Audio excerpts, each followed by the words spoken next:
Hello, everybody. This is Frogman, and welcome back to Manufactio. This is going to be episode 80. Yes, the big 80. The final, probably ending episode for this pack, this series, mainly because of the fact we've done just about everything we can do in the pack, and, well, it's probably time to give it up for the time being. So, what are we going to do today? Well, today, since we've pretty much completed everything that I wanted to complete in the quest book, there's a few little things here and there that we haven't done, mainly the stuff that's in the beginning for other different worlds like void worlds, and I believe we've got everything else finished in here.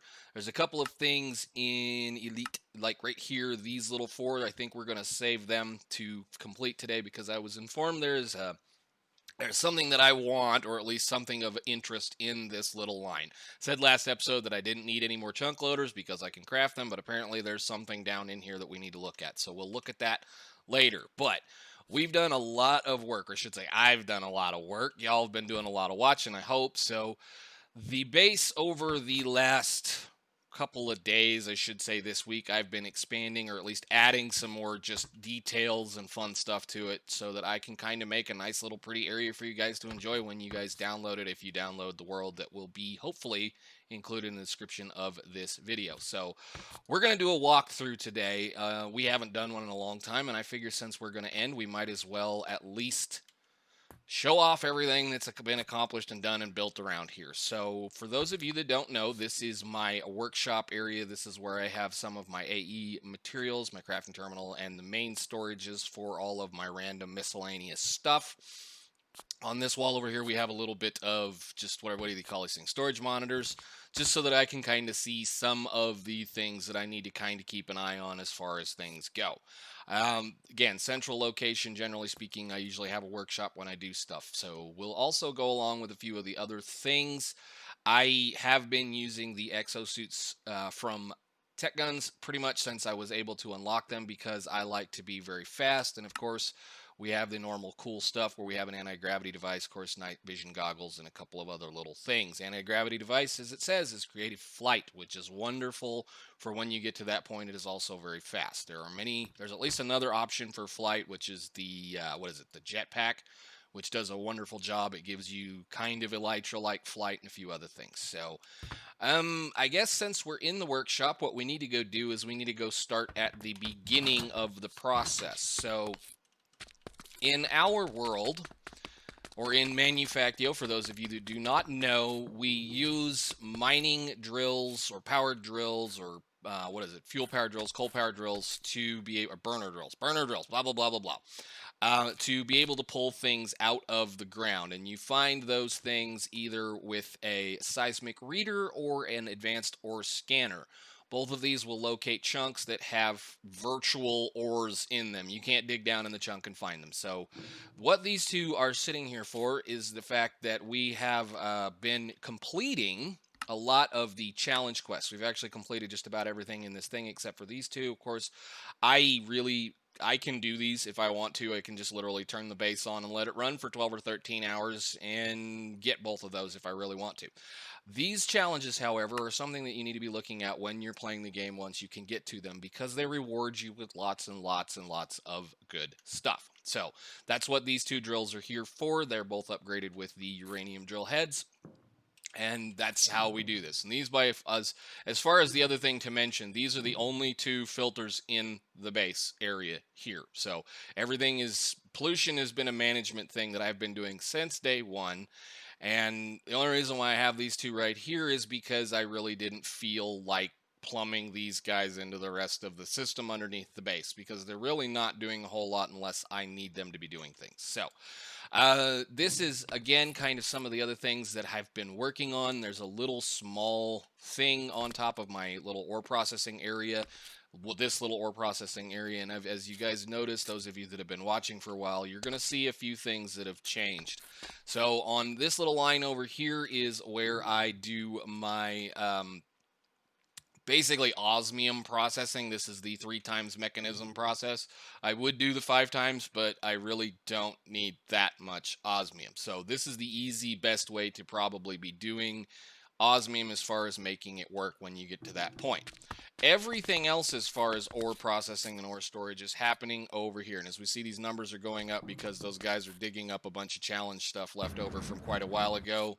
And we'll hear this go off occasionally because I'm pulling in aluminum and tin, I believe, from over here, so they'll occasionally run. But basically what the system does is we pretty much have all of the processing automated from the beginning to the end as far as ores. So ores are stored here. We have a bunch of item ducts with servos on them. If you notice, they're all on or off except for a few of them. That is because I'm controlling the amount of pulverized materials that we keep using Applied Energistics. So Applied Energistics is how I do the majority of the logistics in the base as far as just moving items from one point to another. There's still a few item ducts, mainly because of the fact that like in this area, I need the item ducts to be able to manage what goes into my crusher bank or my crushers over here. Let's do this because it's a little dark over here. Beautiful thing about this pack is as long as you have concrete down in a few places or things like that and those powered lanterns, nothing spawns around. So what the system does here is we have, I believe, what is it, like 6 or 7 or 8 or 9 crushers that do the majority of our ore doubling. I'm still using them because I set this up and I didn't feel like tearing it out, even though we have better ways of doing stuff. All of these crushers are set up on an automatic system that drops a single ore into the crusher just as the crusher turns off, which helps me to keep from backstuffing crushers and having them run for thousands and thousands of years. These things have a massive internal buffer as far as materials, so they can hold, I forget what the number was, but it's really, really, really, really, really large. So I do that using a timer on top of, there's a timer in that little bitty iron block thingy up there that is pointing into these vanilla droppers. And I'm using vanilla droppers specifically because of the randomization of the 9 slots in the dropper. So that means I can run up to 9 different things at any given time and process them all at the same time. So, and just to keep the dropper from throwing things around, there is a sheet metal chute pointing down that just directs the item down in. It gives a bit of dynamic to the base, or at least in this area, so you get to see the part fall in, and if you're up in the air, you get to see the crusher run and crunch. So once we get done mashing up ores or whatever we're crushing, the majority of that goes into the beginning of this building. And this building does a lot of processing as far as making parts or smelting. So in this area on top here again, this is where we store all of our pulverized ores, and this is where I'm reading when I need to be able to turn things on and off over there. And that is done once we hit a number under 50,000 on everything. So like we're kind of working on the aluminum right now because we don't have 50,000. So every time another aluminum ore comes in, it goes into the crushers immediately and then goes into this bin. We're controlling again in here what we put into our smelting array, which we're using arc furnaces currently and towards the end of the game. We did an episode a while back about how these are probably about as fast as you can go, and each one of these can replace up to 12 different smelting devices. So like these electric furnaces, I can replace 12 of them with one of these, and actually probably on that term of it save a considerable amount of RF, even though these guys use a lot of RF. So we're using, I believe, four for our main processing of ores, or pulverized ores, and we have 2 down here that are handling our steel process, again, using a little bit of redstone control on a managed number. So this building has been many different things. Just as a kind of a little discussion, this was where I originally had the farms above to eat the majority of my pollution. And yes, up there originally there was a bunch of villagers wandering around picking plants for me, powering my base. We'll get into the power of base and whatnot, base power and whatnot eventually, but right now it's just, this is the beginning of where a lot of this series started. So let's mosey over to these guys. These guys are just here because we need to, this is the easiest way to process nickel, and I needed a crap ton of nickel for several episodes ago, so we went ahead and processed every little bit of nickel we had through those. On this side of the building over here is where we do a lot of our small parts processing. So I'm making steel plates with these plate presses here.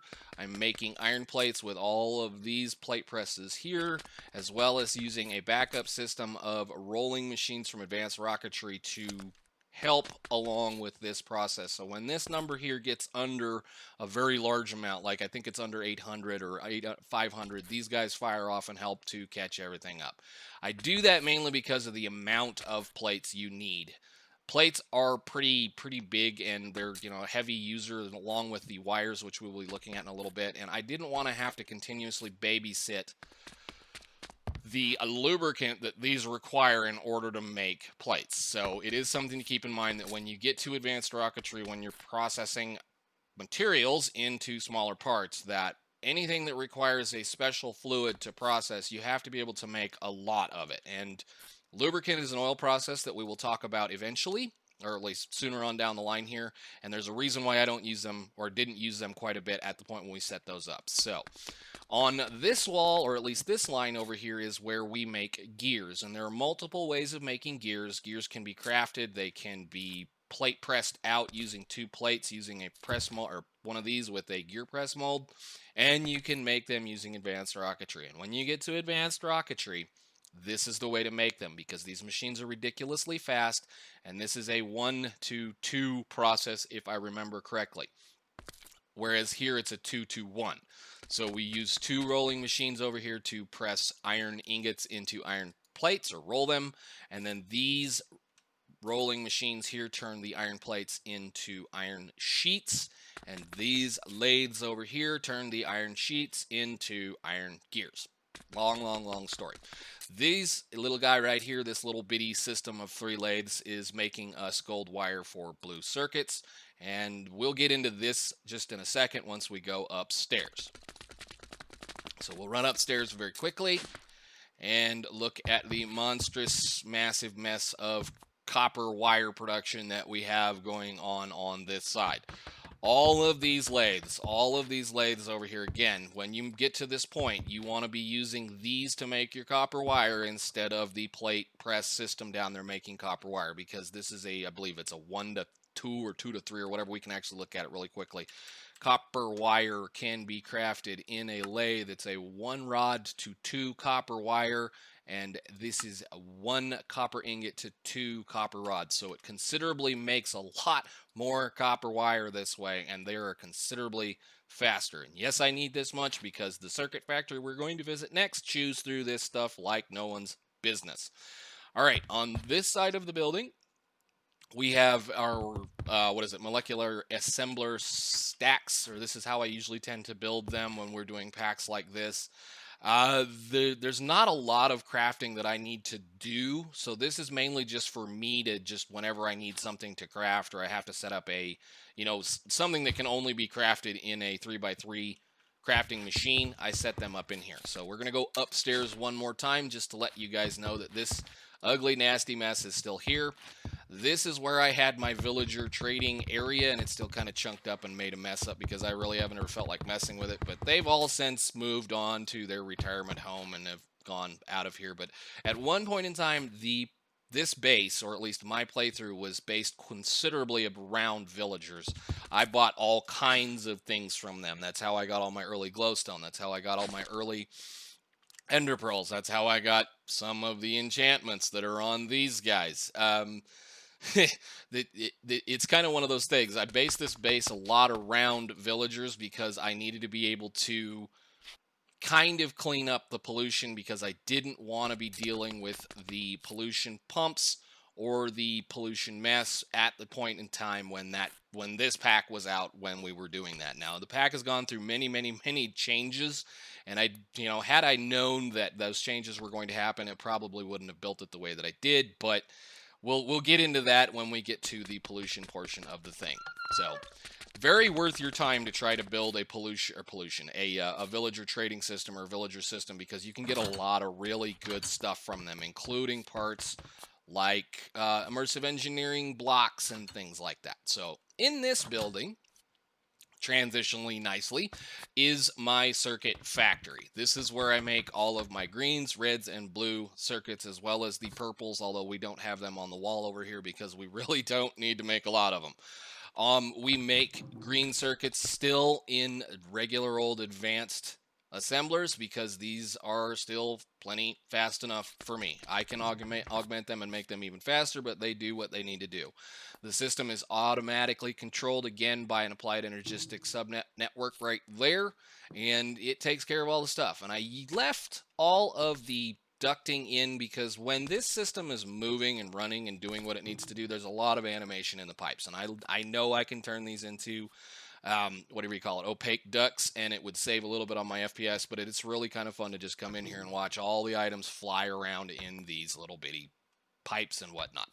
So over here, we're using the automated engineer's workbench to craft our red circuits because, well, these are a lot faster than these are at making red circuits. Anything you make in an advanced or an automated engineer's workbench takes 3 seconds to craft. So it's definitely one of those, when you get to this point, this is the way to be making red circuits until you get to the advanced assemblers, because the advanced assemblers can make them slightly faster, and that's after you augment them up quite a bit. So on to the end over here, we have two precision assemblers from Advanced Rocketry. This one is making our blue circuits, and this is the one I use to make purple circuits when I need it. It's currently just disconnected because I really don't need them as much as I needed them a little bit ago. So this building, again, as you notice, the buildings have a lot of kind of depth and up and down kind of things, and there's going to be a little bit of pollution control on quite a few things, and that is mainly because I'm trying to capture every little bit of pollution that exists in the game, for the most part, that I am creating,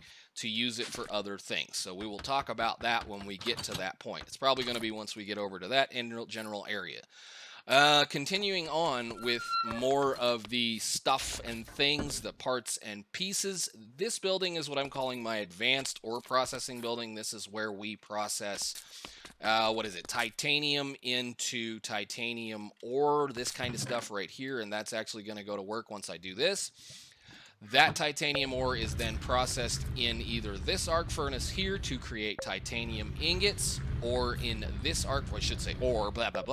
in this advanced assembler to craft, where is the output titanium aluminide dust, and that titanium aluminide dust is processed in these arc furnace here into titanium aluminide ingots. Where is it? That guy right there. And on the end over here is where we're crafting titanium Osmium titanium alumide steel, which is one of the end game metals that you're going to need in order to do things. So we pull stuff out of that one and stuff out of the system, and it's processed in here. Now, I did do a little bit of playing around in here as well. The applied energistic system has quite an extensive reach in here, and this is one of the buildings, this is the building, I should say, that we were originally using logistics drones from Pneumatic Craft to process things until they were just not fast enough. So it was kind of fun to play with for a little while.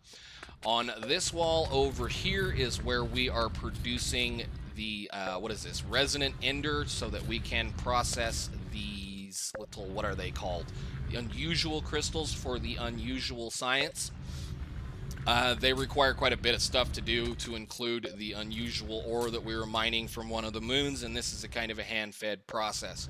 Again, I have a little bit of monitoring going on in here. Right here in this fluid, whatever you call these things, what is this called? Chemical plant. This chemical plant is where we're making yellow cake that is then processed in this crusher using a similar automatic system to automatically, can I get up here and look at this, to drop the yellow cake into this crusher, which then processes that into the uranium-238 and the uranium-235. Are you still with me here? 235 and uranium-238, radium-235 are then, if we need more uranium-235, processed in these reprocessors, these two here, to create more uranium-235. So we take the uranium-235 and a little bit of uranium-238, and it's kind of a very long, drawn-out process where it takes a certain amount of one and a certain amount of other to make one more of the 235. So this is a very long process. This processor down here is where I reprocess my waste fuel cells back into uranium, and that's an automatic system that happens all the way through the base. And of course, in this little assembler right here, we are making, and he better be making, where are you off? You off because, okay, you're good. Good. You're supposed to be doing that. This is where we make our fuel cells, and again, it's all managed and babysat through various little things. So, this building, that's pretty much everything in here, I believe. Let me look around. Yep. This is also where I have a channel for one of these quantum entanguloporters that is managing my delivery of fuel cells to some of my bigger or extreme reactors around the base. So, all right, around the corner, and again, like I said, you guys are going to those of you that have been watching a while are going to notice lots have changed. So we're going to come into the sulfuric acid or sulfur processing building, and in here we're apparently making things right now because we turned on the titanium processing system. So let's start with the wall that is right here. This is where I am making sulfuric acid using the mechanism process, and that is being delivered into this tank that's holding all the sulfuric acid.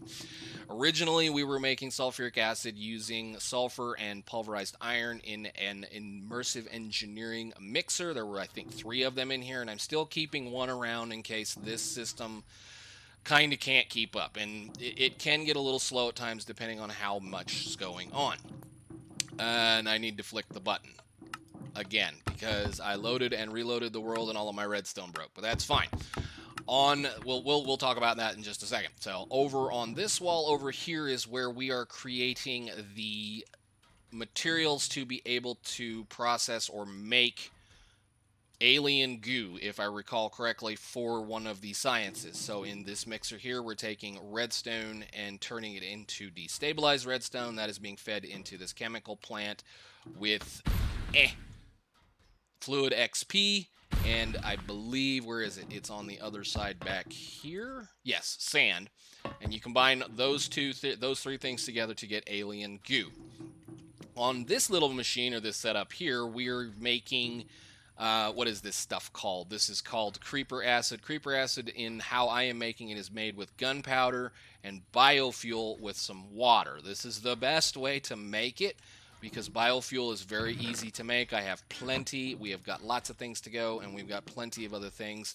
I am farming quite a bit, so I have plenty of seeds and whatnot to process that stuff into various things. So I believe up here is where we are crafting our dirt when we need to craft dirt. Dirt is very simple. Again, it's just a little bit of sand, a little bit of biofuel, and a little bit of that's it, power, and then an elite infusing thing. So that's how we make dirt. Dirt is necessary to maintain certain things in our farming areas. So, all right, we've got all that talked about.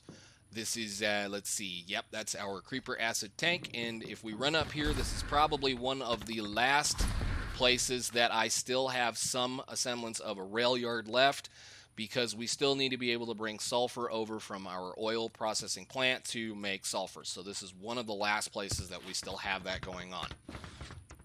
Okay, to talk about this little nightmare of a mess that I thought I had to build, we're going to flick the button again.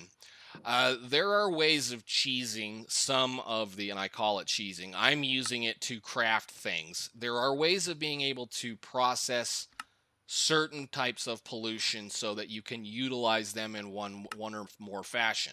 One way that you can process sulfur pollution, which we have all over the place, is by dropping it into or allowing it to flow up into a pool of water or next to a water, or however you want it. You can pump things up, you can pick things up, you can move it around.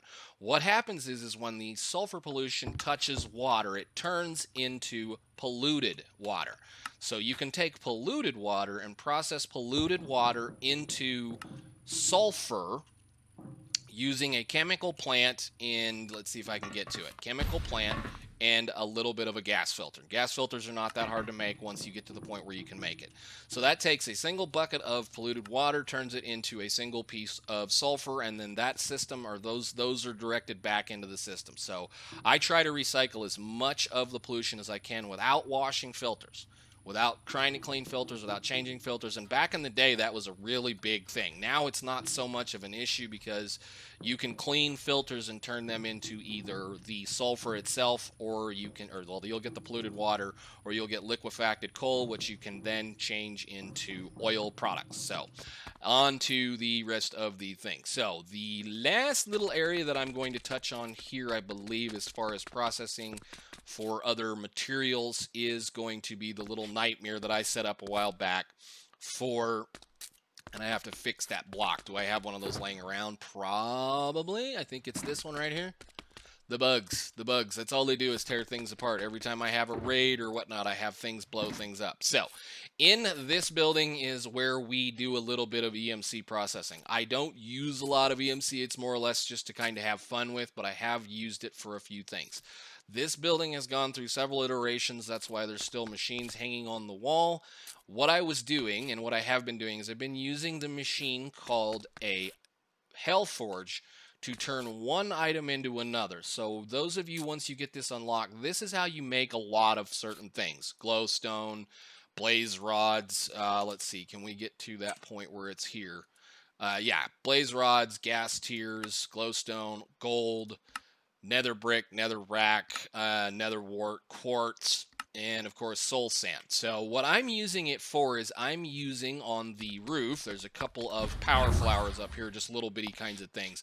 They're just set up to do whatever they need to do. They're crafting iron for me. So I'm taking iron and I'm turning iron into gold in these hell forges, and that is being delivered right straight into an energy condenser Mark II to make EMC, basically. So we're using it to make dark matter. Now, I've also got a little bit of a glowstone coming in from over at the farming area, just because I'm trying to get rid of certain things. Basically, the whole idea is I didn't want to have a trash can anywhere. So the majority of what we're doing is very, very, very minimal on voiding items. So that's what this building does. It does do a reasonably decent job, because, you know, when you blast a little bit of gold into this, we're kind of waiting on them to work. They're rather slow when they do this process, but they do make quite a bit of EMC, at least what we need to do for what we're doing here. All right, let's run over here to the next processing facility. And again, some of you are probably going to see some things have changed. This is where I make a lot of my plastic now. We use the mechanism process, which is an absolute nightmare to get set up, but you basically take some kind of a biomass system, crush it up into biomass, run it through a PRC that, let me see, where are we? Plastic. We can do this way. Let's just do it very simply. Plastic, plastic, plastic. We need to go to the rolling machine, so we get HDPE sheets, HDPE pellets, so we get the direction here. All right, so we take biofuel, we turn that into substrate, we take substrate, we turn that into an HDPE pellet. HDPE pellets can be then enriched into an HDPE sheet, and HDPE sheets can then be rolled into plastic sheets. So you get a considerable amount of plastic from this process. It is very power hungry. It has also required you to mess with a little bit of mechanism gases and water and a few other things. But when you get it set up and running, it makes plastic like nobody's business. When I set this system up, I stopped using a massive amount of oil. So this really helped when it came to doing that kind of thing. So on this wall over here, and this is when we're going to start talking about some of the other little things, is where, this building, this is where I make charcoal, which we're using charcoal blocks, or we were using charcoal blocks to power our fuel generation system over here, power generation, for quite a long time. I've never run coal through any of my boilers, so we'll look at that. A little bit more decoration and prettying up around in the area. A little bit of log storage here, and you guys haven't seen this. This is something that I've set up just recently. This was just as a way of trying to fill out space. I realized there was at least one modular machines block that I haven't set up, or machine, and that is the advanced coke oven. Advanced coke oven basically takes coal or wood, for that matter, and turns it into charcoal or coal coke at a cost of power and an output of 2 fluids as well. So we get creosote from that, and we get polluted water. Now, I set this up mainly just because I wanted something to fill this little space up, because there's always been a kind of a dead area in this area, and it kind of, again, doing what I kind of wanted to do for the majority of the base is build with a story or build with an intent. So you can kind of get an idea that we've got the charcoal happening over here. We've got a bit of log storage. where we can also craft a little bit of coal coke or charcoal should we need to in this thing. I also have a carpenter buried in this little bitty block just because you need a carpenter to craft various things. All right, I'm leaving that building alone for right now. We'll look at it in a second, but we'll walk around the back side over here and walk into what used to be where we powered main base from. These are all of my diesel generators or steam generators with the boilers that I built a long time ago to make things work. This is not the most efficient way, I guess, to run boilers now. They've got either been an update or something like this, but it does do what I need it to do. The boilers are, and I know everybody asks this, the boilers are 5, I believe, yeah, they're 5 by 6, or like literally big enough that you can set 2 diesel generators on top of them, and they are filled from the back or the sides with water, and I use thermal expansion, hardened fluid ducts, and servos to pull the steam out of them and put them into the generators. They're all off, and they have been off for a long time, and we're going to go visit that area once we get to that point where I'm actually making power now. We do have one of our, I forget what the heck you call these things, induction matrices. Yes, I still have wires around that can beat me up, but when we got to the point we could make induction matrices, I started using them to store power so that we can keep things running. Now, let's go around the corner over here so you don't have to listen to that one generator that runs all the time because he keeps this end of the lights and the power and things running. I do have a couple of advanced biogenerators set up with a little bit of redstone control, and again, I've kind of just let these guys die because I don't really need them. They're just kind of sitting here hanging out, but we did use these quite a bit to power the base. In fact, I used the regular biogenerators for quite a long time to power the base based off of the stuff that comes out of that greenhouse. All right, on this little bitty part of the street in this building is where I'm still crafting a lot of the things. We craft gravel, cobblestone, stone, smooth stone, whatever you want to call it, hardened stone, and hardened stone bricks in all of these advanced, what do you call this, improved blast furnaces. Having a hard time talking today. And we supply both of these to cobblestone 5,000 or 3,000, whatever they 5,000, cobblestone 5,000 generators with lava that we pump up from a humongous lava lake that is down there. There is a gigantic lava lake underneath this portion of the base, and that's how I've been getting my lava and cobble and all that goodness. So we're pretty much done, I think, with this end of the building. That little pyre over there is where I mine diamonds from, and I think they're pretty well done by now. Let's see. I think we've got all this done. We have our storage for various things, mainly just potatoes, carrots, saplings that I don't even know why I'm carrying that around anymore. Plenty of the industrial hemp, lots of wheat, and of course the wood that we use in our in our furnaces over here to make charcoal. Alrighty then. Let's go ahead and touch on the greenhouse right now, and then we can talk about this building and then go over to the oil processing thing. The greenhouse is the more or less central of the location in the base where I haul all of the pollution back into the base. And we will touch on pollution when we get to the end of the thing, probably. In here, I'm cooking up, again, dark oak wood trees so that we can get a little bit of charcoal going on so we used to be able to power our stuff. Pretty much all I do with it now is I pull charcoal out of that compactor and throw it into EMC to make things. But the plants as all and the trees as all, they still do eat up quite a bit of the carbon pollution. So when this base gets set off and going to running, all of the pollution comes into here, and these plants eat up all the carbon pollution. The sulfur pollution is then pulled back down into a system that collects it and puts it over into that building so that we can make sulfur. All right, we're going to go take a run to the other larger portion of the base. As you guys notice, we have rail lines pretty much all the way through the base. That's how we used to deliver a lot of the items and things around. I use water wheels, just as a note, as we go by, mainly to keep a lot of the powered lanterns on in the base. That way I don't have to worry about a power outage turning my entire base into a mob farm. So, well, it's a very, very good way to do things. So we'll come over to this area. And this is where I do all of my oil processing for the base or the gameplay or however we want. And originally when we first built this area up, there was oil pretty much all over this little area. Let's see if I can get the map to come up. There was oil everywhere on this little island. So that's why I built this base out here, because it made more sense to bring the oil, or bring the processing plant to the oil, than it was to bring the oil to the processing plant. Plus it gives, again, a little bit more dynamic and allows me to build structures and do silly things. So on the back is where I have a distillation tower that manages or takes care of the oil input that comes from all over the world, still around in the area. So all of our oil comes into this tank, is run through this distillation tower, and is then converted into the 3 different things that you get. So diesel, lubricant, and gasoline. On this side, there is a distillation tower that is running liquefacted coal, which I started making liquefacted coal because I started running out of oil. So liquefacted coal is processed in chemical plants. You use, let's see if we can get to the thing. You use steam, diesel fuel, and coal to make liquefacted coal. That turns that into liquefacted coal. Liquefacted coal turns into the 3 things again. Now, it's a different ratio from the other oil, but it does still work. So if you find you have tons and tons and tons of oil, or tons and tons of coal, you can make plenty of oil with that system, or that process.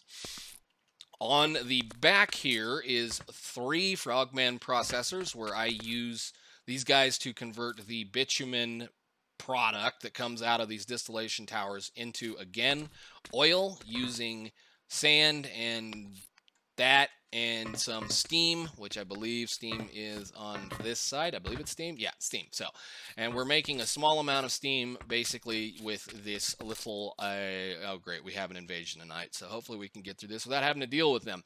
We're making steam in a extreme reactor. This is a little bitty teeny tiny guy. This guy could probably run about 6 diesel generators if I really wanted to. And that's how I do that part. I've used to have a boiler out here, but trying to maintain certain things. So pollution, whatnot. Over in that little area over there is where I'm getting a little bit of coal just to keep all of this system running. And over here is where we have an automated mess of how we do things with our other fluids that we don't really need. So initially, diesel, you don't need a lot of it at all, actually. So it's best to just go ahead and convert diesel into, what is this? This is, come in, there we go, lubricant, which you do in a chemical plant. So you just feed diesel fuel into a chemical plant and it pops out lubricant. The same thing happens with lubricant. If you need more gasoline, you can craft lubricant into gasoline. It's the same with similar process when it comes to being playing Factorio, for that matter. It's pretty much the same thing. The only thing that I do here is I kind of maintain a specific level of how much gasoline and lubricant we have, as well as diesel fuel at this point too now, because we're liquefacting coal. There's some nasty redstone down here that I'm not going to go look at, and it's not necessary to do, mainly because of the fact that after a while of reading the little bitty books, I found out the easiest way to maintain a level or a specific level of a fluid or an item in an immersive engineering tank or silo is to put the probe on the side of the tank, not on the bottom of it. When you put it on the bottom of it, it measures the entire contents.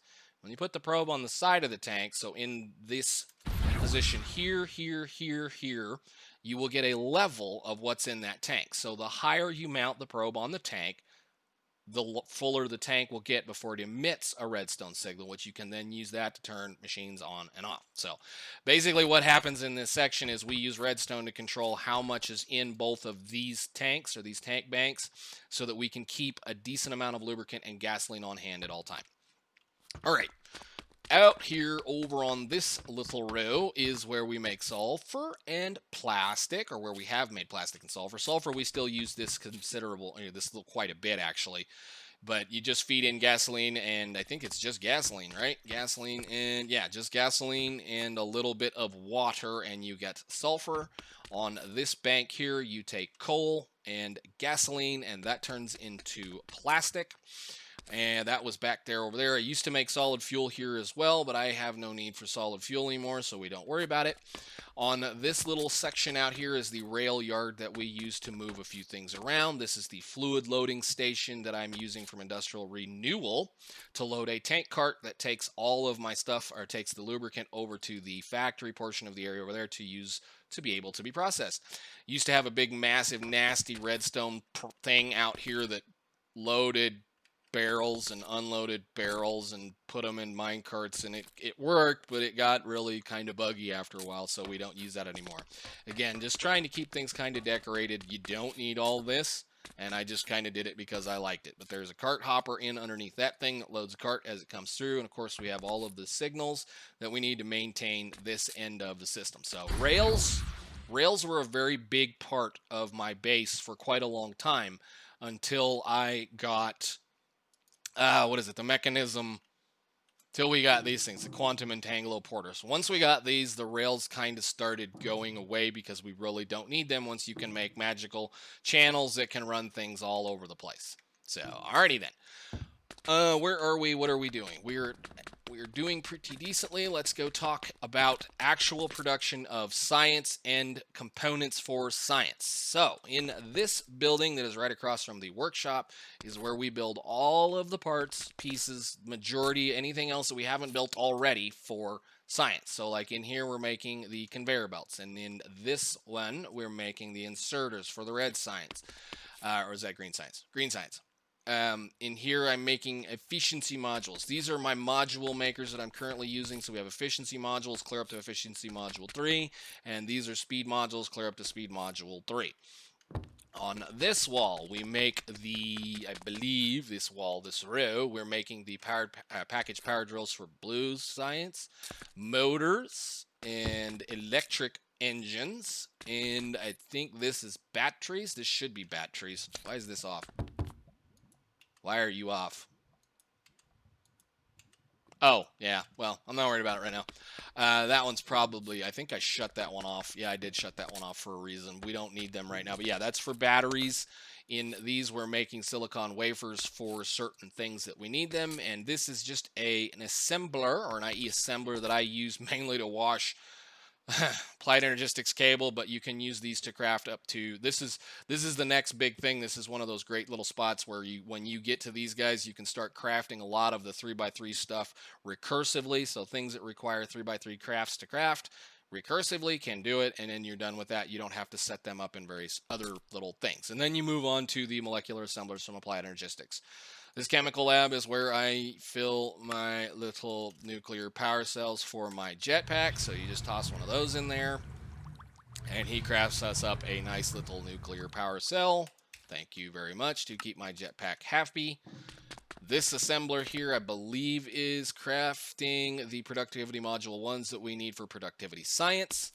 This assembler was where I was crafting things for a project. We have a little bit of tech guns press stuff going on over here, mainly just making ammo and the titanium plates that we need for things, and I keep a small amount of stock of them on hand just so that I can do what I need to do. This one, I don't even remember what he was doing. I don't think I've even used him in a while, but we use these occasionally for doing challenges, things and stuff like that. I have a couple of carpenters over here that are making the process that makes concrete as well as clay for concrete. And I have a few mechanism machines that are doing the stuff that mechanism does. So those are what are these? Infusing factories. That's where those things are set up, and I have one sitting down here just in case I need it. Again, just random automations for things that we need various stuff for. So I think this one's making, encoded patterns for carbon plates, because that's how you make carbon plates. We're making pistol magazines in here, so these are the things and parts for, I think most of this line is for military science. This assembler is used for things that we need to craft in the applied energistics system, so that's right here. And this one does the same thing. We're making patterns in here for this kind of stuff. And this little reaction chamber is where I take the yellow cake and turn it into the processed uranium for my power cells. Alrighty then, around the corner over here, we've got some more processing. So we're making glass, we're making quartz glass, we're making the silicon, we're making machine casings, we're making fluid pipes, we're making reinforced blast brick, and I have a fabricator sitting here just in case I need things to be made. Lathes to do various craftings for the applied energistics system, a rolling machine to do the various things for the applied energistics system, and a electric furnace here that does our two alloys that we need occasionally, and along with occasionally I'll just kind of throw things in there as we need it. And again, we have a crusher here that is doing some processing for us as well. And the charger that we use to charge crystals, the unfamiliar item. No, this is a crystallizer that we use to craft the other little bitty crystals that we need for applied energistics. We have at least one, I should say one. There used to be two here. One precision assembler that is taking care of some more of the applied energistic stuff, along with the original way I was making ultimate circuits. So we take care of those in here as we need them. So upstairs, boink. Let's start on this wall over here. Again, when I say that, the best way to make certain things is when you get to them, you make them in an automated engineer's workbench. I make 5 of the 6 sciences in automated workbenches because of the fact that an automated workbench makes science in 3 seconds. Assemblers can take quite a bit longer. Some of the assemblers, especially, I think that's, let me look. It's like science, blue science for that matter, takes quite a bit of time, even in an advanced assembler, to be able to process. It's 192 ticks. That's a long time. These make them in 3 seconds. So it makes processing and production considerably easier to do. Now, they do require a little bit of redstone to control, so I'm managing or monitoring that basically with a single spot chest plugged into a comparator that drops the redstone signal down that turns the machine off.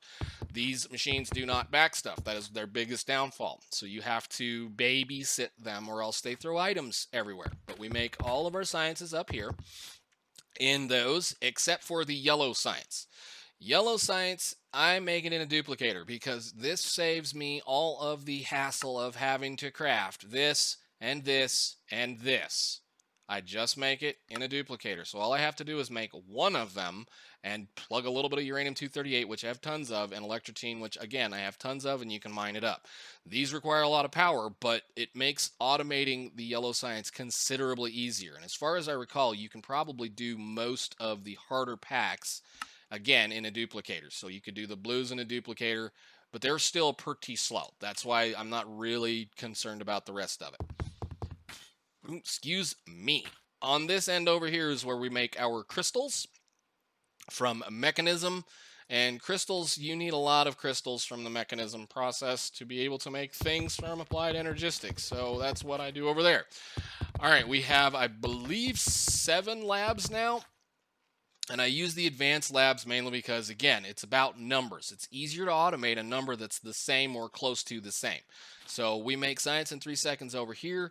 Default, these can process science in 6 seconds. You toss a speed module 3 in them or drop that down to 50%.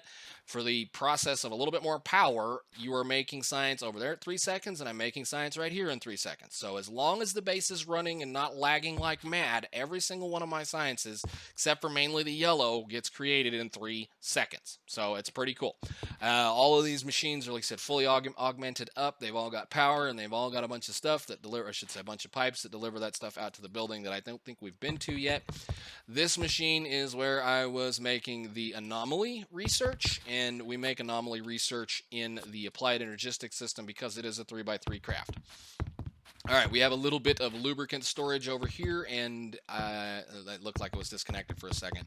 And again, we were using a lot of different types of rail stations. This was full almost all the way over there with rails at one point, delivering various parts and pieces to this part of the base. But for right now, all we're using it for is to deliver lubricant using the industrial renewal system, and this works so well. The station, the transfer, whatever you want to call it, works with a holding rail or an offload rail. And as soon as the cart gets over that thing, it stops it dead in its tracks until it's empty, and then it lets it go, unlike some of the other things that you have to do with normal rails. So in this little thing is where we're also still delivering a little bit of plastic to the system, and I don't know why you're in there. Oh yeah, I remember why. We had to make a bunch so that we could go do a little bit of space exploring. But as you can see, what's going on here is we're draining the plastic out of that minecart into this bin, and I think he'll probably go here in just a second. Yep, there he goes. Everything is automatically controlled still using the signals mod, stations, all that kind of fun stuff. So let's see if I can get out of here without getting blown up. All right, cool. And we're going to have an invasion tonight, so let's see if we can't get some of this stuff done here, and then I'm probably going to take a break. defeat the invasion, and then we can talk about the rest of the things. So over here is where I store all of my sciences. And yes, I'm still keeping bins full because I have tons of stuff. This is all, again, automatically routed over to this building using pipes. And on this wall is where I have some of the, or should say all of the trophies except one, mainly because this one is really annoying. Yeah, Alien Megaswarm, we're going to be dealing with that in a minute. But anyhow, this is where I store all of my trophies, along with the one challenge quest that I did do, which is the creative capacitors. So to avoid you guys having to deal with that nasty, loud mess of an alien bug swarm, I'm going to take a little break right here. I'm going to clean up the bugs, and then we'll continue. So I will be back in a little bit. Alrighty then, I think I got that handled. Lots of bugs, lots of nagas. That's kind of one of those things I think I need to remember to look at here really quickly. I probably still haven't completed that one. Yeah, I'm a long ways off on that. That's going to be one of those ones that's just kind of rough to get to because they're kind of rare now. Originally, when I built this world, I built it in an area where they would spawn quite a bit, so I wish that challenge was around back when I had Naga spawning every day of the week, but it's okay. So, all right, we've done all of the majority of this part of the base, and I guess I can put that away. We don't need it.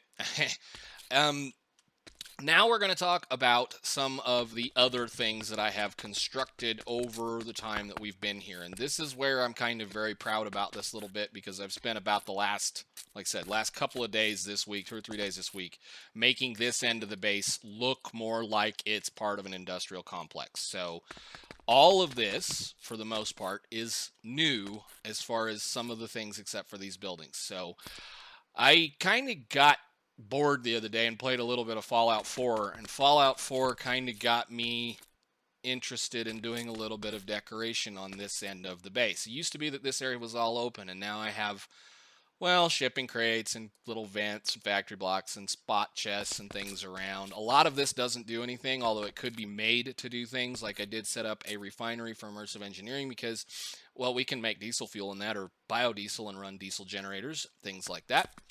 We got a little bit of tank storage in here just for funsies. Just some more decorations, basically. Just stuff to keep your eye busy and doing things and looking around.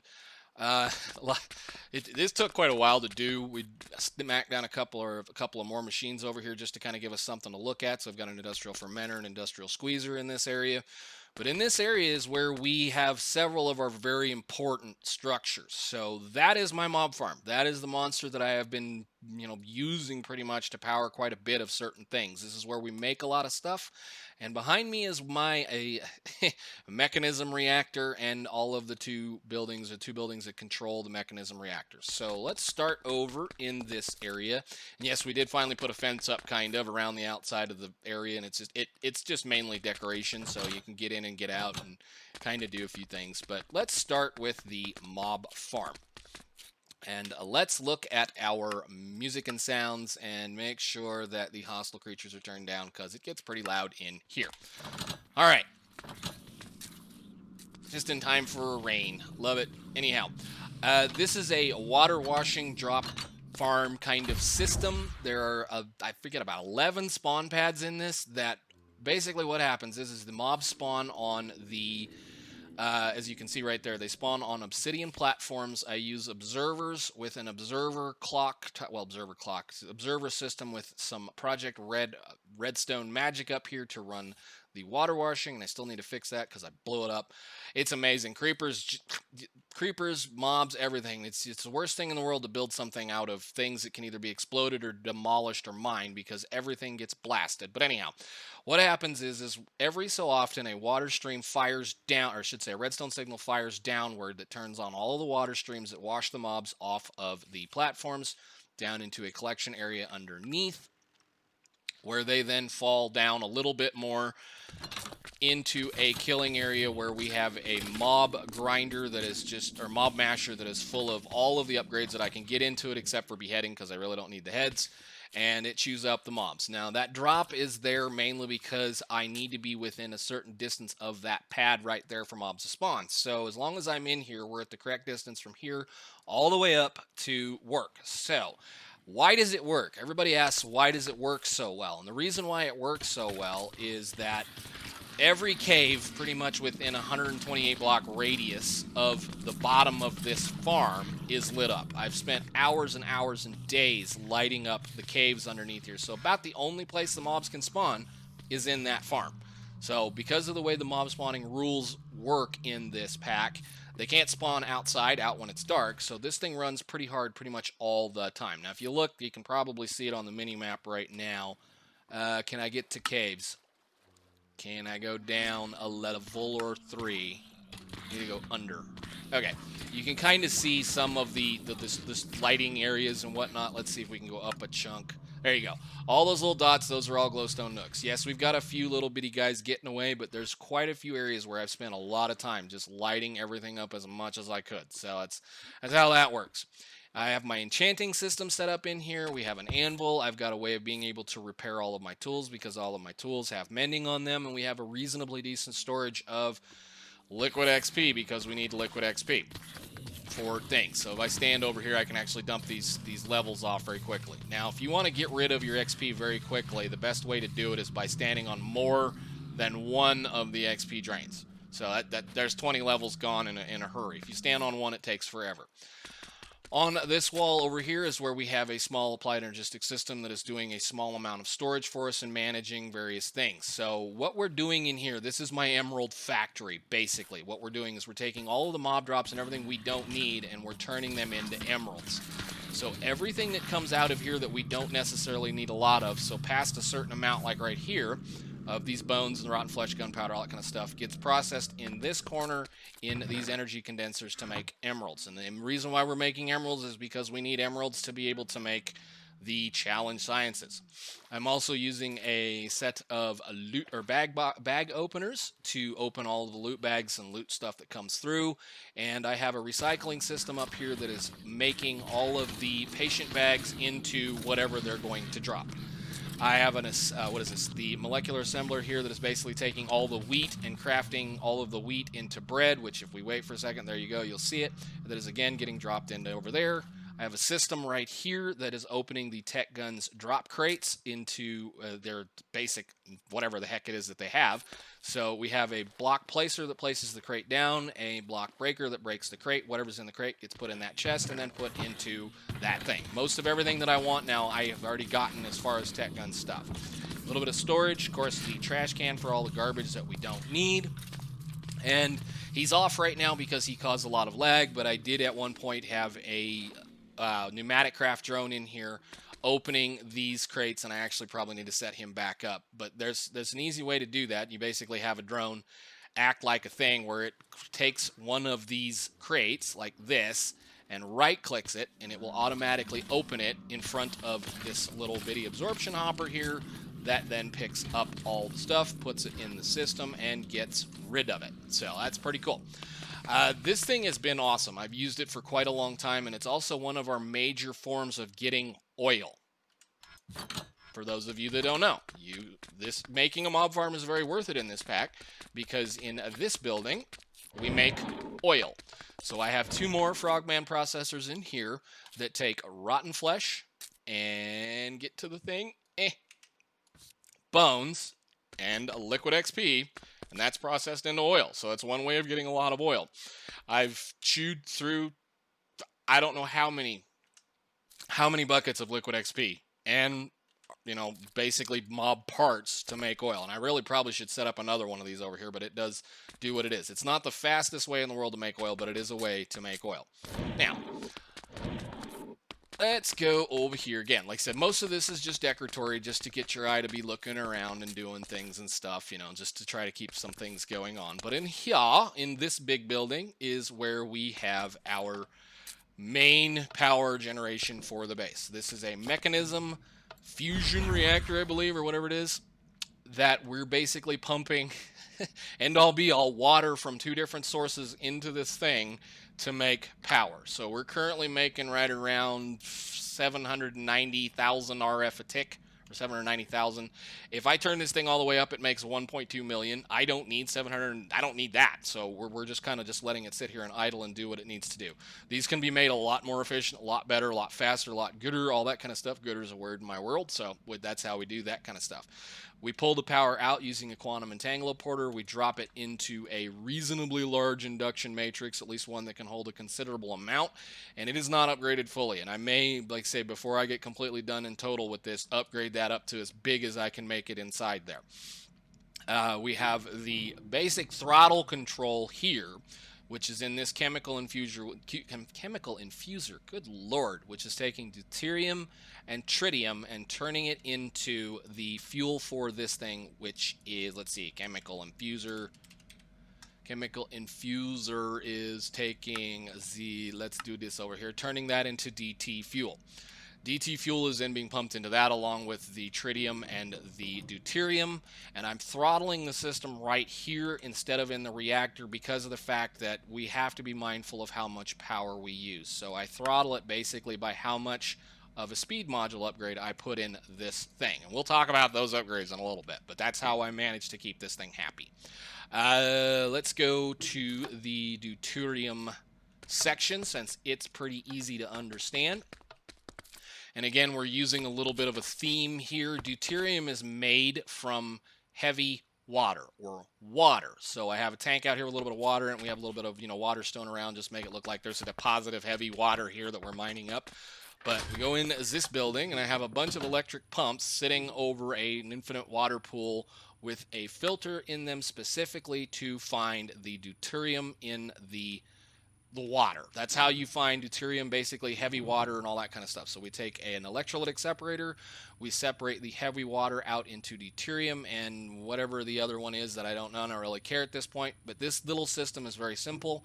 So we take heavy water, we electrolyze it into deuterium. Deuterium is stored over on this wall and goes into that other building. This building is fairly simple. This is the easy part of the process. And outside we go. Onto this building. This building is where we craft the tritium. And tritium is a many-step process in order to be able to be made. This is the harder of the two processes. So we take, again, water, and we pump it into an evaporation, thermal evap plant process thing. Now, I made these in this style because I wanted two chimneys sticking out of the top of this building. We're heating the thermal evap chambers with several resistive heaters. You don't need this many. I'm just doing it because I can. But a resistive heater will do a much better job of heating a thermal evap tower or thermal evap plant than the solar panels will. So this is one part of the process where you can definitely do a lot better job by wasting RF here to make it later than it is to using solar panels, because that means this system is running all the time. So in this plant, we're taking water and we're turning it into brine. In this plant, we're pumping basically right straight over to this one. We're taking the brine and turning it into liquid lithium.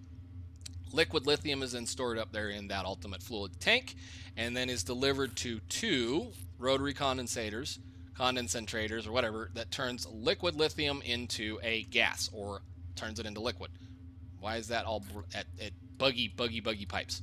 Anyhow, the liquid, or I should say the gaseous lithium, is then sent into, 4 or 5 per side solar neutron activators that do the lithium into the tritium, and the tritium again is then stored here to be used up later on. Now this process is totally dependent on the sun. So there's glass in the roof up there so that we can make sure that these have line of sight to the sky all the time, even though that doesn't really make any sense, but it does.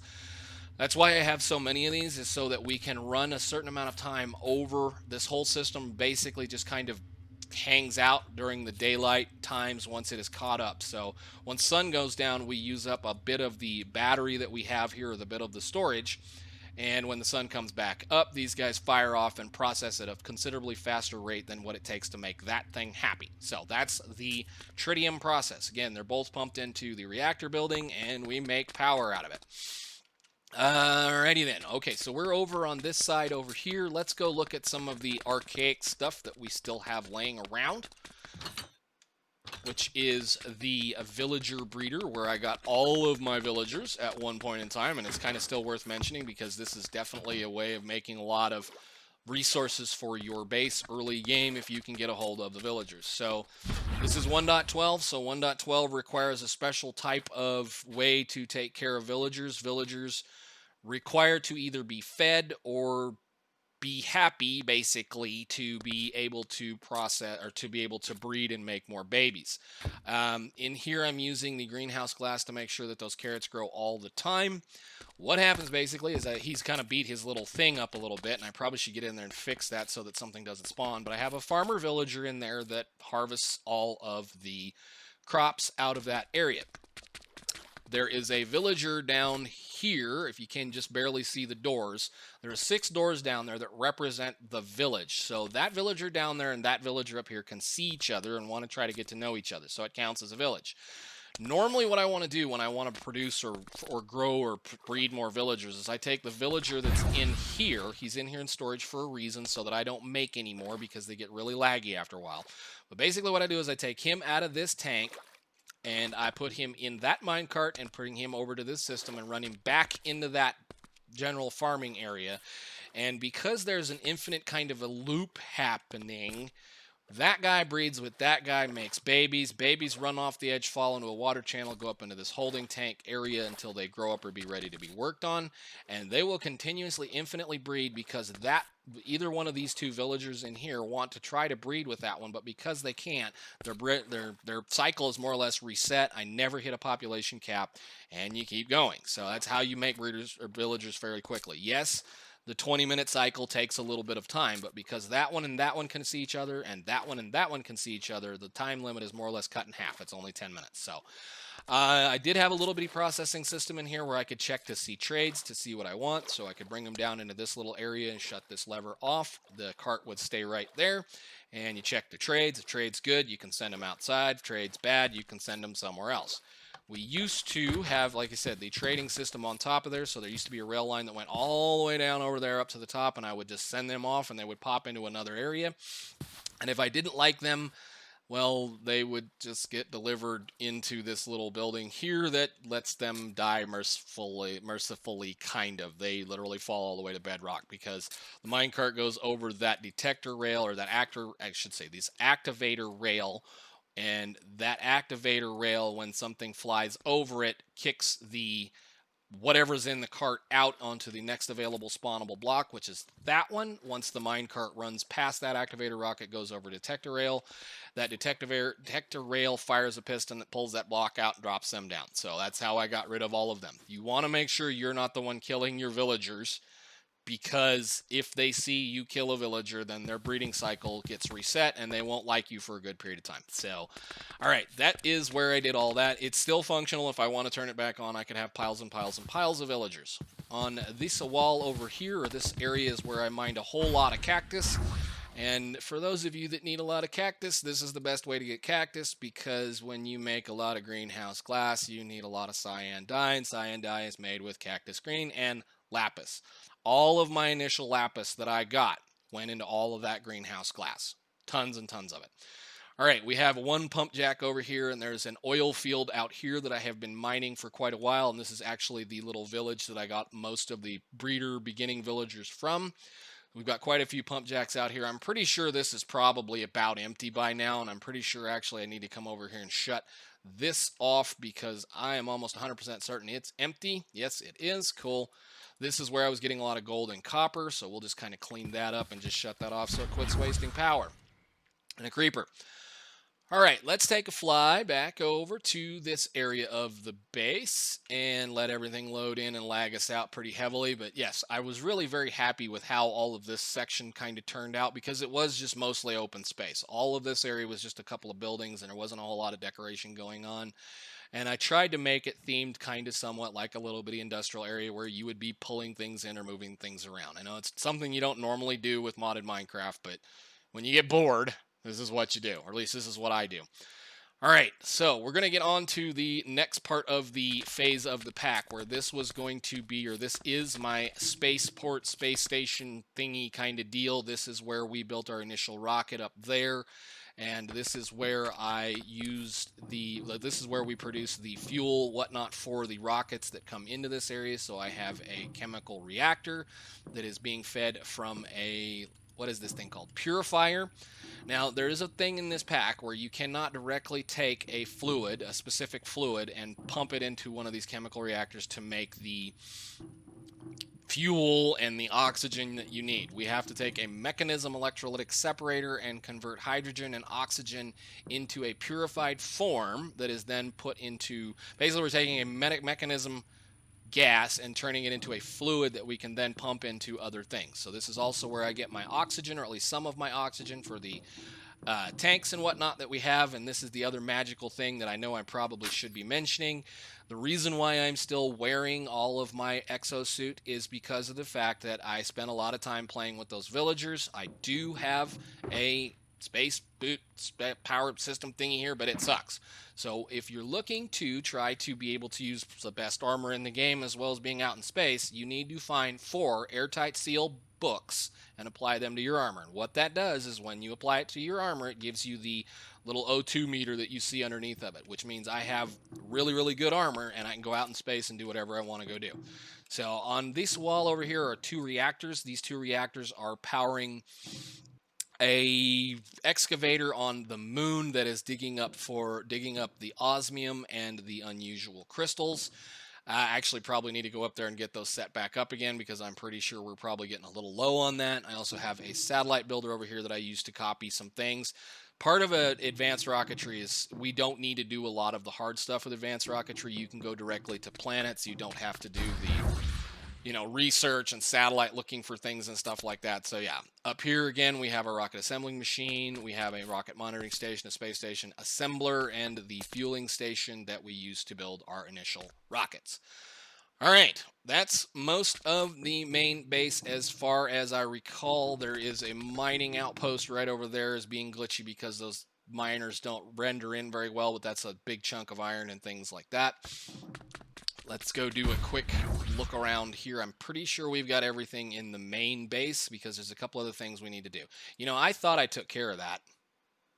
I'll have to play with that. That was a bad idea putting it outside. I may have to pipe that stuff sideways, but whatever. We'll deal with the pollution. Pollution is pollution is pollution. Let's talk about the main function of the base. I should say the main function of the base. The secondary function of the base is to divert pollution from all of these buildings into the greenhouse. The greenhouse is over here. So let's go underneath the greenhouse and we can actually look at how I manage a lot of the pollutionary problems. If you notice, around the outside edges of all of these farms, there are holes with chimneys and things and stuff going down. And we have a couple of pollution pumps in the center pulling pollution back down. If we go down a level, of course, this is the level that is the bottom that's taking care of the farms. This facility is completely isolated from the power system. It has its own solar production in each of the corners, so I don't have to worry about this ever running out of power for the most part. So all of these solar systems are hooked up in the corners and they're delivered into the farms. And we come down here, and this is the fun part of the area where we do a few of the things. Let's make sure our magnet is off. I'm pretty sure it's off.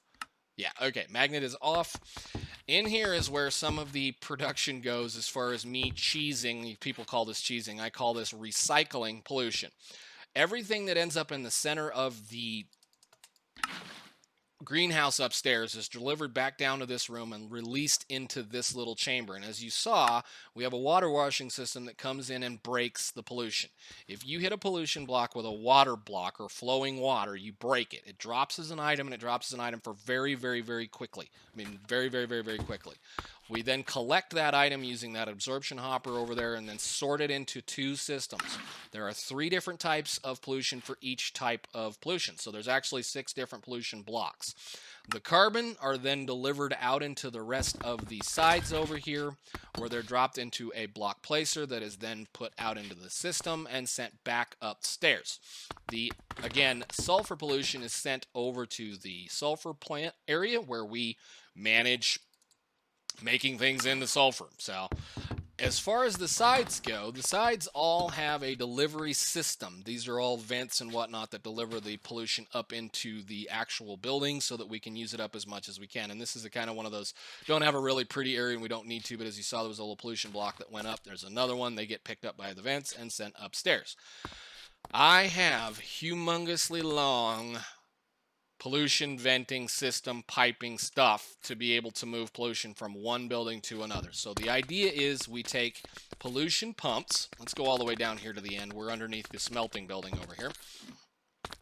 We have pollution pumps that bring the pollution down into these big areas. And this area used to be, this area was this big for a reason, because back when we had the regular improved blast furnaces, this would readily get full of pollution when I ran it really hard for a long time. So this is technically a storage tank as well as a way of kind of being able to distribute the pollution. But basically what we do is we pump the pollution down, we move the pollution sideways using vents and pumps. Now if you look here, you notice the vents can run for 16 blocks before you have, or the vents have to run 16 blocks before you have to do something with the pollution. So basically we vent the pollution upwards using a pump. So this cobblestone pump pulls 16 blocks, pollution from 16 blocks away from it, and then moves it up one block, and then the next vent grabs it and hauls it all the way down to the other end of the base over there towards the greenhouse.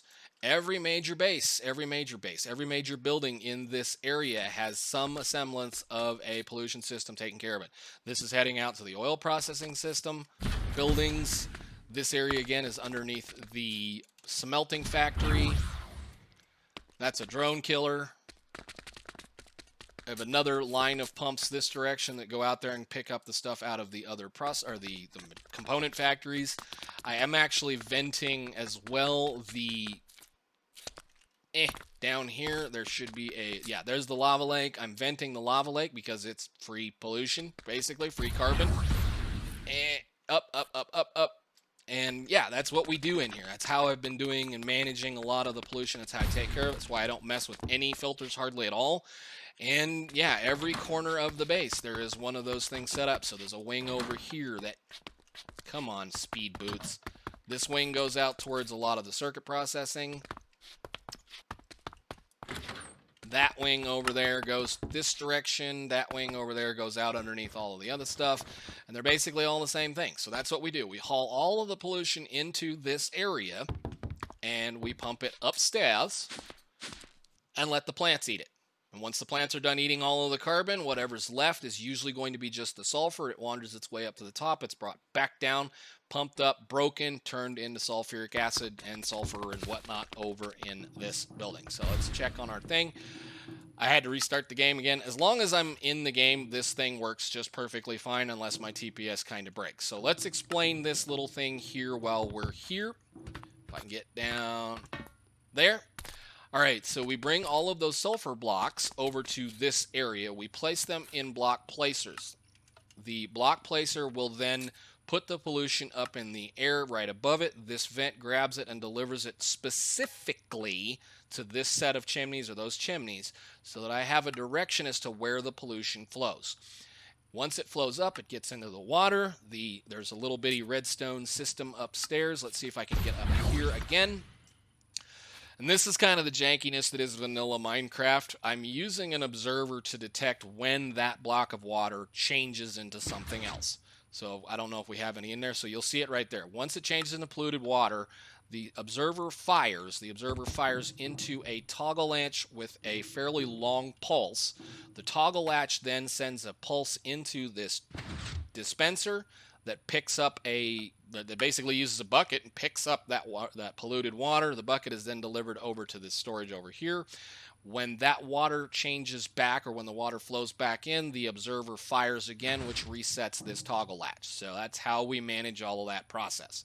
And I believe we've already spoken about this, but you know, it's one of those convoluted, overly whatever you want to call it, overly hard way of doing things, but it does still function. So that is the majority of the pollution. This whole base was built around that concept of being able to haul all of the pollution in from one part of it into this area to bone meal plants, to bone meal trees, so we could power our base, because that is how I initially spent all of my time powering all the base. That's where we got all of our power from, was either from trees or from plants. There was never any coal run through any of this stuff over here to be able to make any kind of power.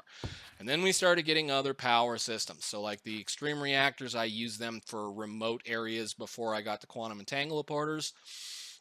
And then we got that big, my wonderful reactor that does all the work. So there's a couple of more places we need to go look.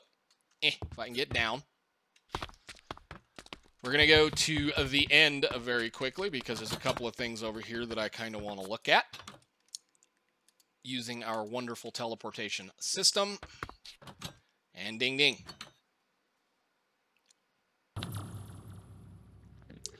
All right. The end is a good place for everybody to kind of come play in for one thing. There's a reason why I have a pile of these out here, and it's one of those I probably should have made this considerably better, but once we killed the dragon, I came out here and I built a solar farm here. Because solar farms make quite a bit of power in the end. And the funny thing about the end is that the sun never sets. So once you get access to quantum entangloporters for your main power, or once you get access to these things, these become very, very usable for making power. Yes, they take up a lot of space, but sun never sets here, so I'm always got a decent amount of power. This is backup power. This is how this mainly not even being used anymore. Over here as well, I also have my, I forgot how big this thing actually was, but this is my Androgenic Generator that I got bored and built. We have, what is it, 9? Oh crap, give me that back. We've got 9. Well, there's quite a few of them here. Androgenic generators are a lot of fun to play with, but they're also just a royal pain in the butt to make work. They have to be timed, they have to use ender pearls, they have to do all that kind of stuff, but they produce a lot of power by basically throwing ender pearls around and around and around in a circle. Now, since we're in the end, there's no reason not to build at least a reasonably decent Enderman Farm. So I do have an Enderman Farm, and I've kind of done many changes with this thing, and it's kind of just, I wanted to build one of these just for fun because, you know, I've been kind of trying to do vanilla building and doing things like that.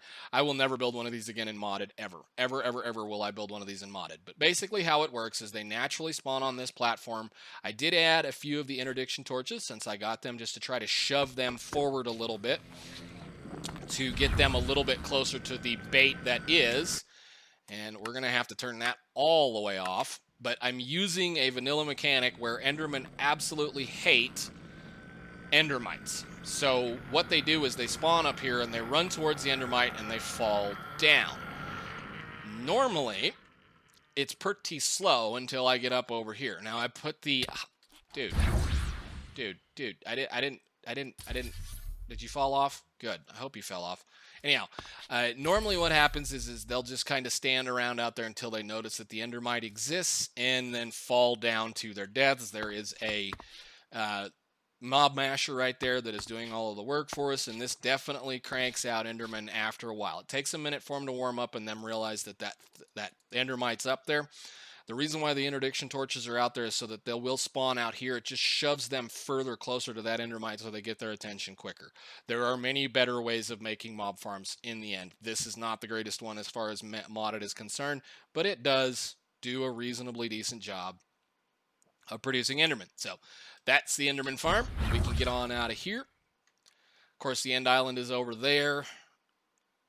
And we can go back to the base. Actually, I think what we can do at this point is we can go to the space station. So let's go.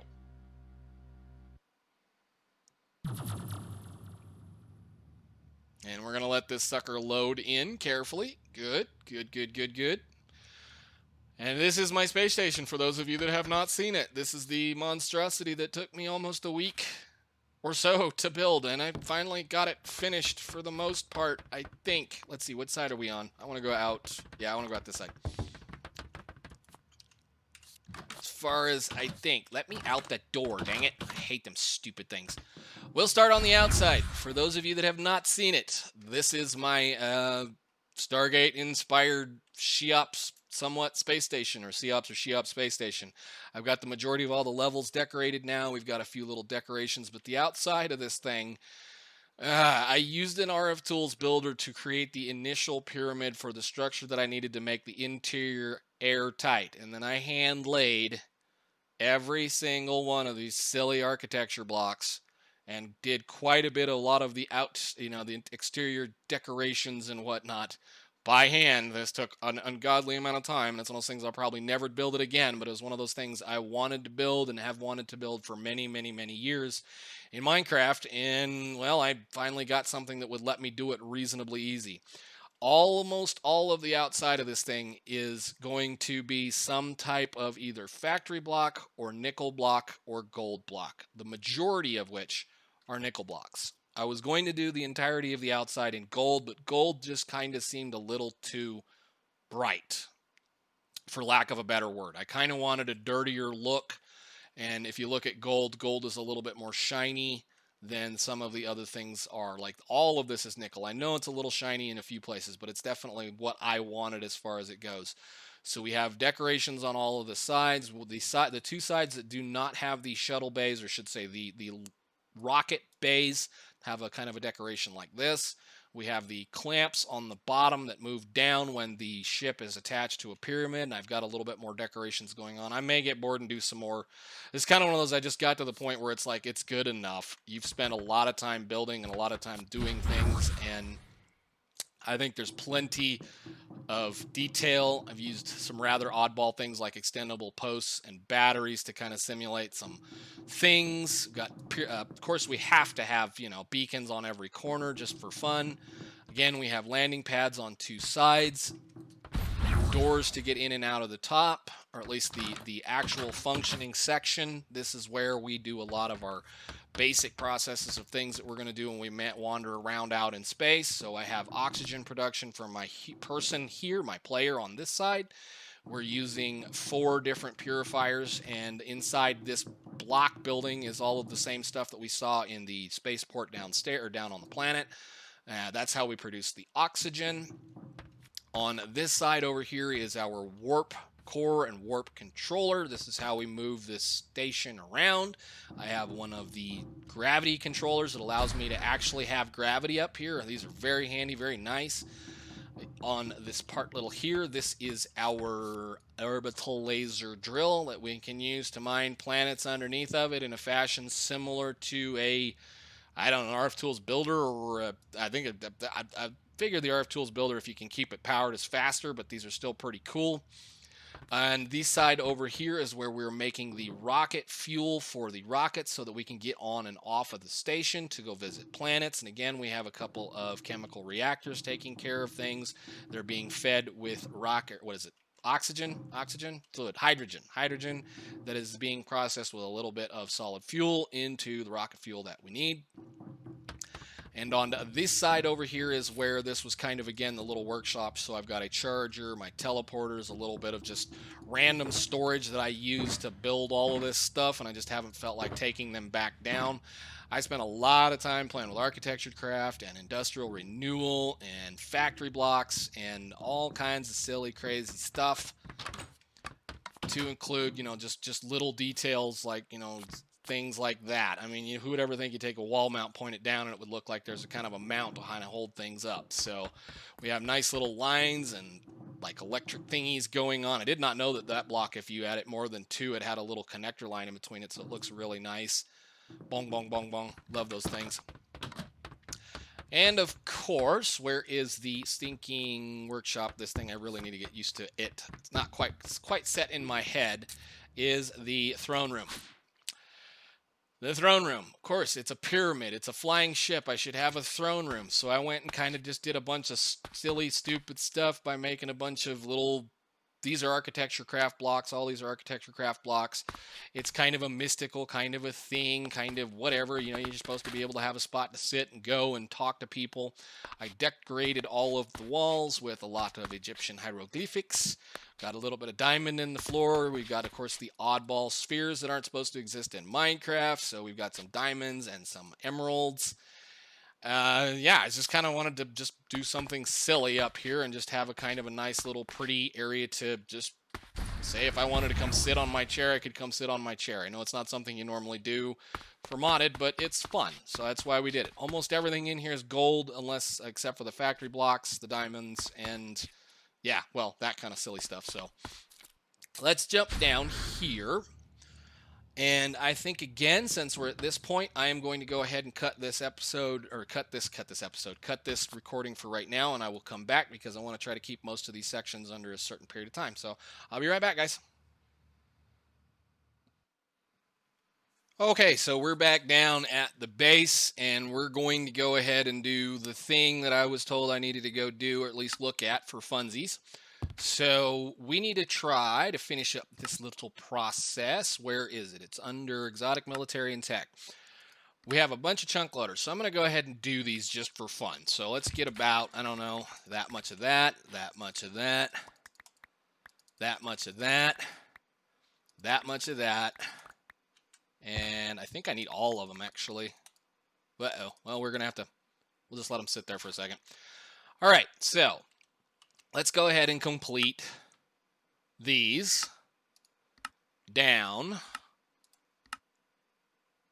because, you know, we all need chunk loaders for whatever reason. Thank you. Detect. Because I have no idea what's at the end of this. Detect. Claim. Dedicated or insane, I'm not sure which. Funny. Oh. Ha ha ha. Very, very funny.